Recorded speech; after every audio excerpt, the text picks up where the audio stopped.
За мен и за нас като Движение за права и свободи е огромна чест да получим тази награда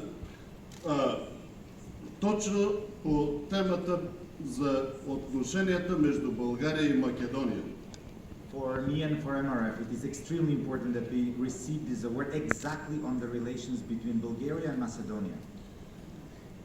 Много внимателно слушах и Емил какво представяне направи преди връчване на наградата, защото на Балканите, като следствие на комунистическите режими, имаме два модела, два пътя за разрешаване на междуетническите спорове и конфликти. I've listened very carefully how Emil presented the award at the very beginning, and I recalled myself that in the Balkans we have two different approaches in how we are solving our ethnic conflict. За единия той каза, на територията на бивша Югославия, пътят на войната. For one way, as he mentioned, is what we have witnessed in the territory of former Yugoslavia was the path of war. И другият модел е българският етнически модел.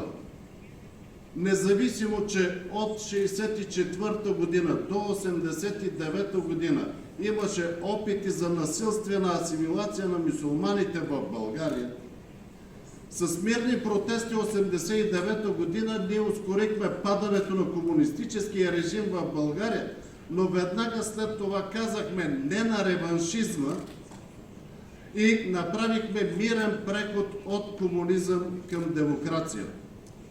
The second path was the Bulgarian ethnic models, which despite what we have lived through in the communism from the 1960s until 1989, where the Muslims in this country were forced to change the names, what we have done is we have accelerated the fall of communism, but afterwards we have been at the forefront of those who were saying no to revanchism, no to revenge, but actually going through the democratic chains of the society.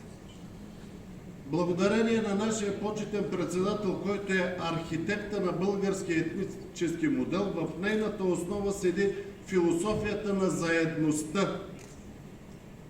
Thanks to our President of Honor, Ahmed Dogan, who has been the architect of the Bulgarian ethnic model, there has been the core value of togetherness, of unity.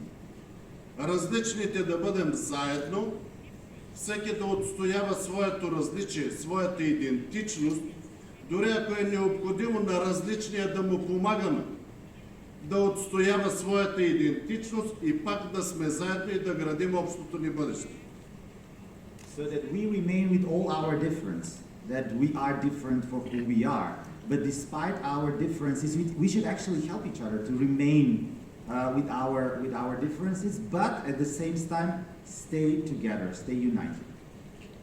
И още тогава в зората на демокрацията, след падането на комунистическият режим, нашият почетен председател каза, че мястото на България е в Европейският съюз, но преди да станем членове на Европейският съюз, трябва да станем членове на НАТО. И заедно с това нещо каза, мястото на страните от Балканите не е на бойното поле. Всички страни от Балканите трябва да членуваме в общи демократични ценностни съюзи, като Европейският съюз и НАТО. And that is why, from the onset of the democratic transformation in our country, our President of Honor and leader of the party had been advocating firmly that our country should join the European Union. But before joining the European Union, it was essential that we join NATO. Not only that, it was part of our philosophy, of our party philosophy, that all the countries of this region must join together in the democratic unity of nations. That is where they belong in the European Union, in the European family of nations. И по този път България станахме членове на Европейският съюз. Виждам Инеги Робърт, съпругата на Ханс и сина на Ханс тук. Добре дошли в България.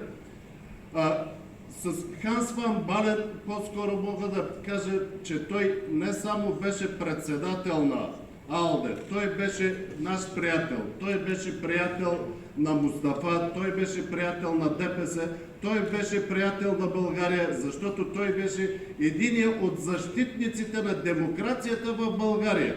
И от 2017 година, след това, на всичките ни избори, национални и европейски, Ханс заделяше от времето си да идва в България, заедно да правим и кампания.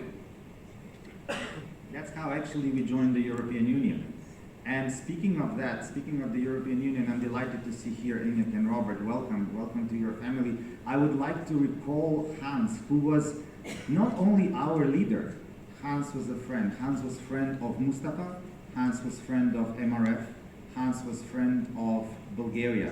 Hans was friend of the democratic transformation of this country. And since 2017, actually, there was not a single national or European elections where Hans did not dedicate part of his time to support the liberal values, to support MRF.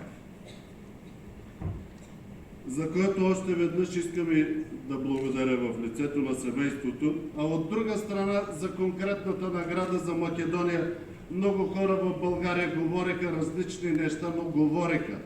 Нямаше действия.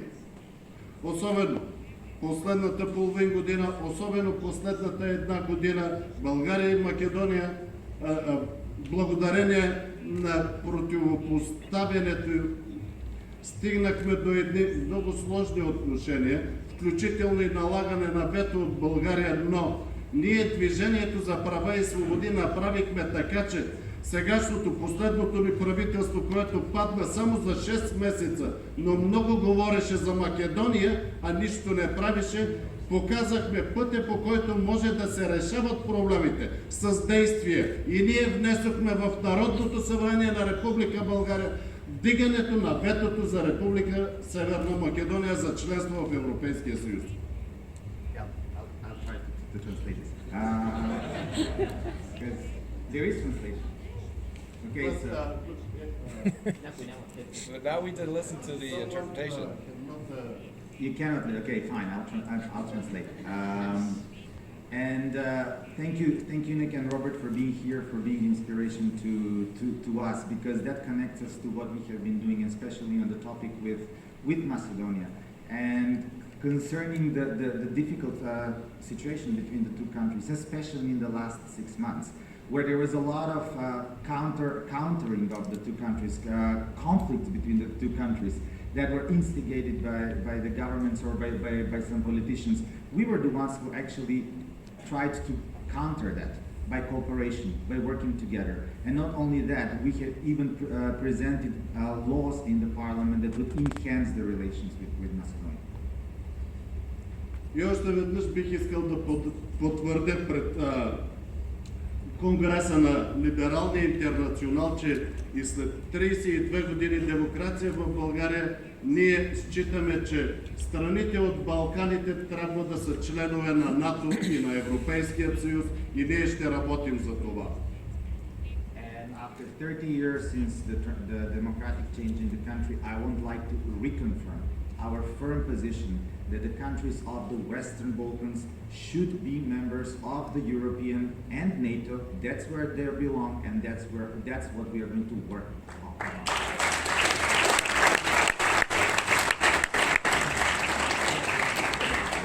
И на финала на Конгреса, предполагам, че повече няма да имам възможност, бих искал да поздравя нашия президент Хакима, първия заместник председател Карл Паке.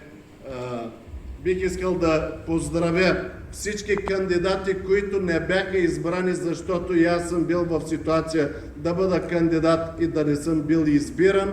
Бих искал да поздравя и новоизбраното бюро и да пожелая успех. Бих искал да поздравя и предишното бюро на Либералния интернационал, които в едно много сложно и трудно време свършиха чудесна работа. Благодаря ви и поздравления!